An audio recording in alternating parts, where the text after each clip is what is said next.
Hi Kat Home! Welcome back to my channel at Home at Eden. So, kumusta na kayong lahat? Yes, ngayon ay panahon ng mga oranges. So, naisipan kong magawa ng orange.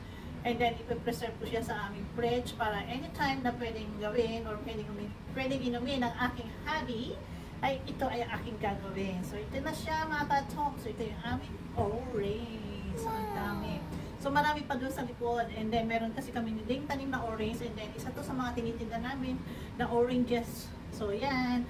Abangan yung mga ka-at-home, ang aking paggawa ng orange. And then, papakita ko rin sa inyo mga ka-at-home kung sino nakakaalam sa inyo na meron bang ang orange ba isang kulay lang. So, ngayon ko lang na-discover mga ka-at-home na meron palang tatlong klaseng oranges. So, yan mga ka-at-home. Abangan nyo ako. See ya!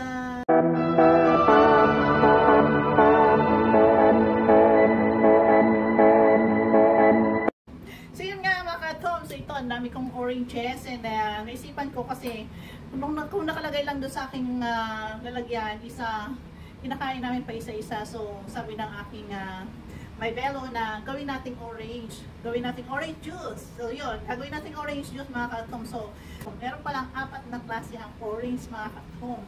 So ito pala isa, merong tinatawag na navel orange, Valencia orange, and then blood orange, and then tinatawag nilang kaka. Ito ko lang na-discover mga ka-at-home, kaya abangan nyo kung ano mga klase yun sa aking oranges. So, see ya mga ka-at-home. So, ang dami naming oranges and then hindi namin kayang ubusin. So, naisipan ko na gawin nga itong orange juice. And, pero bago yun, ipapakita ko sa inyo ang mga kakaibang orange na variety. Kakaibang variety of oranges na mayroon dito. So, ngayon ay panahon ng oranges. Ang Valencia ka-at-home is hindi pa siya season. So, medyo kailangan mo ng maybe next December or November, yun ang season ng Valencia. So, ipapakita ko lang sa inyo ang kaibahan ng oranges. Ito ang kinatawag na dito is navel orange. So, ito yung navel orange mga ka-at-home. Pag binalatan natin, papakita ko sa inyo ano yung diferensya. So, meron na ako nitong nabalatan. So, ang navel orange ka-at-home yung meron parang dito sa likuran, dito sa puwetan niya, yan ang navel orange. Ang navel orange ka-at-home, ito yung masarap kainin at matamis siyang kainin. So yan ang kakaiba, diba? So ito yung tinatawag na navel orange. Ang Valencia ka-at-home is mahirap siyang balatan, and then wala siyang round dito sa ilalim or sa puwetan niya. So meron na ka-idea, diba?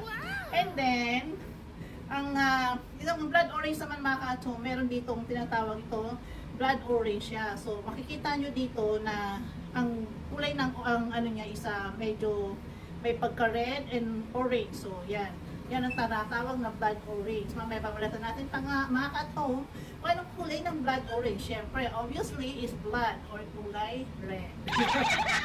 And then meron din tayong tinatawag na kaka. Ang tinatawag na kaka ka-at-home isa ang orange, ang kulay ng loob niya isa parang katulad din itong navel orange, pero ang loob niya is kulay pink, parang ganon. So napakaganda at matamis din. So yun mga ka-at-home. So dito ko lang na-discover when I come in Australia na ang orange ay marami palang variety. So kala ko isa lang. So yun, and then gagawin ko siya ng juice para nang sa ganon ay every time naiinom ang aking may bello, yan. So actually mga ka-at-home, ginagawa ko rin dito, pag marami kayong oranges, ang ginagawa ko dito isa, ginagawa ko siya na, hinahalo ko siya sa apple, lemon, celery, at saka sa cucumber. So meron ako niyang video mga ka-at-home, panoorin ninyo. And then, every morning, ginagawa ko siya. And then, para yun ang aming iniinom na juice. So ngayon, ang gagawin ko ngayon ka-at-home, isa, pabalatan ko siya. At nang sa ganon ay maging juice. So, and then papakita ko sa inyo ka-at-home yung difference ng blood orange, ng orange, at saka ng kaka orange. At-home ang different variety ng orange. So, ito yung kaka na tinatawag. Kung makikita nyo is parang pink siya. And then, ito naman yung binalatan ko na orange. Ito yung regular orange na tinatawag ay navel. And then, ito rin yung blood orange na kung saan mga ka-at-home ay parang blood or kulay red siya. Yan. So, ito yung tatlong variety mga ka-at-home ng orange. And makikita natin na ang kulay ay difference only, pero iisa lang ang lasa niya. Pero ang pinakamatamis mga ka-at-home itong navel orange. Yan ang kinakain talaga. So, yan. Mga ka-at-home, ito yung differences ng mga oranges. Ayan, ito yung blood orange.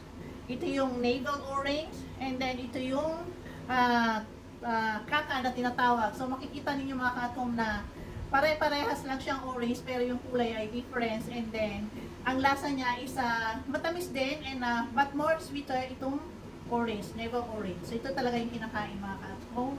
And then, masarap din naman silang kainin. So, kakaiba naman yung mga ka-at-home. So, ito na mga ka-at-home, hiwain natin ha. Magpakita ko sa inyo ang difference ng ating orange. So, ito yung kaka. So, makikita ninyo, ang ganda ng kulay. It's like pink, diba? Yan. Yan ang kulay. Yan yung kaka. And then, ito yung orange. Ito yung navel. So, yan ang navel. Yan. Diba? And then, ito rin yung blood orange. Yan. So, ayan ang difference ng blood orange. Yan. So, makita niyo mga ka-at-home ang difference color. So, dito lang ako nakita ng ganyang ganda at different variety ng oranges. So, yan.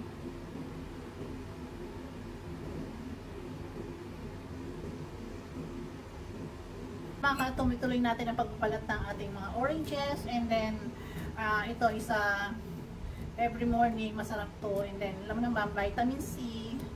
Ayan, pag oranges na ito is madali siyang balatan yan. Kita nyo, isang ganun lang, isa nababalatan agad siya. Unlike ang Valencia mga ka-at-home, kaya lang hindi pa siya season sa ngayon, kaya wala pa kung may pakitang samples. Ito muna tatlo, so madali lang siya balatan. So pare-parehas lang siya mga ka-at-home, and then matamis siya kung sa matamis, and masarap siyang magawing juice. So, ang Valencia mga ka-at-home, hindi pa siya season, kaya wala akong makitang sample. Yan. So, ito, nung nandito lang ako sa Australia, dito ko lang nalaman na may apat na klase palang orange. Kala ko orange lang. So, yun. Sana may natutunan din kayo na merong iba-ibang klaseng oranges. So, ito blood orange. Sample ng blood orange. Yan. So, madali lang siya balatan. So, meron siyang blood orange na konti lang ano, pero yung iba, meron kaming isang sample na napaka red na red talaga siya. Full is red, yan. So, ano, mga ka-at-home. Wow! Sarap, naglalaway na ako. Naglalaway na ako mga ka-at-home. Gagawin ko tong juice, and then i-blend ko lang siya, i-preserve ko siya. Kasi naka-stack lang doon sa lalagyan na yun. Naka-stack lang siya. And natodry lang at natutuyo. Nadadry at natutuyo sa lang yun. Natutuyo siya, walang kumakain. Minsan lang kasi alam mo naman, pag may edad na mga ka-at-home. Pero alam nyo mga ka-at-home, ang juice ng orange is masarap. Pure orange, masarap siya. Vitamin C. Yan.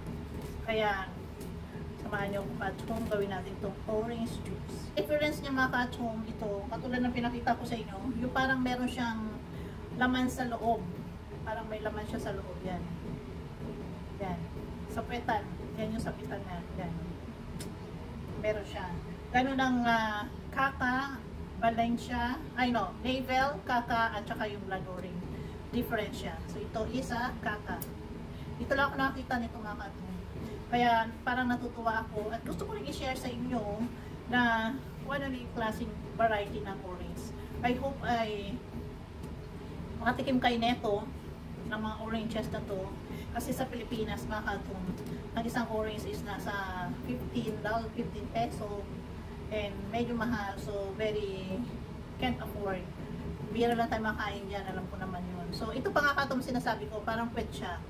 Yan yung parang pwet na kung saan ay, yan yung madali, parehas ng variety ng navel, blood orange, at saka ng kaka-orange. So, yan. Yan mga ka-at-home. So, very juicy. And napakatamis. Ayan. Ito ay kaka. So, binabalatan ko siya ka-at-home para nang sa ganun ay ilalagay ko sa blender, and then gagawin kong juice, at saka ko ipipreserve sa aming refrigerator. So, yan. So, Samahan niyo ako mga ka-chong. Ito na siya mga ka-chong. Ayan na ang ating mga orange. Lalagay ko lang siya sa blender. So, ilagay lang natin sa blender. Nang sa ganun ay i-blend natin and then gawin natin juice. Gawin natin juice mga ka-chong. So, yan. So, yan. Right pa. Okay, mga ka-chong. Cheers. So, mga ka-chong, ito na yung nagawa natin. Ito yung pinalatan ko. And then, gawin ko lang siyang juice. Gawin mo lang sa blender. And then, you may add water. Yan. Add mo lang yung water. This is natural orange juice. Natural orange juice.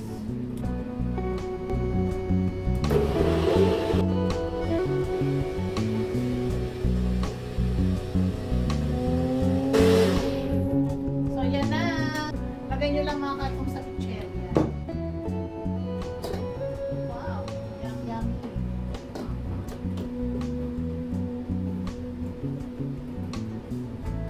Wanna try? Try it at home. Sarap.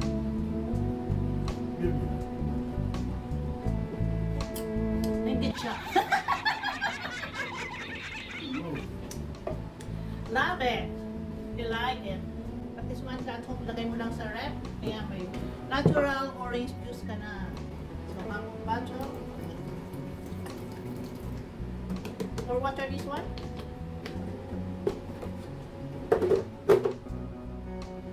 Another round.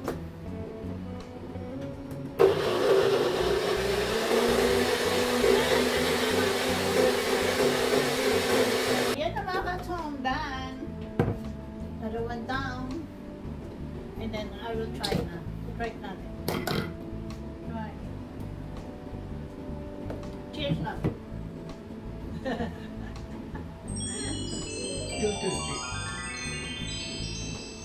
Good.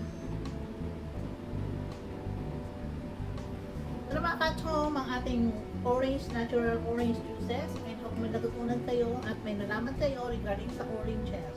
Na hindi lang pala isa, kundi marami siyang variety. May apat siyang variety. Thank you for watching mga ka-chong. God bless us all. See you on my next video. Love.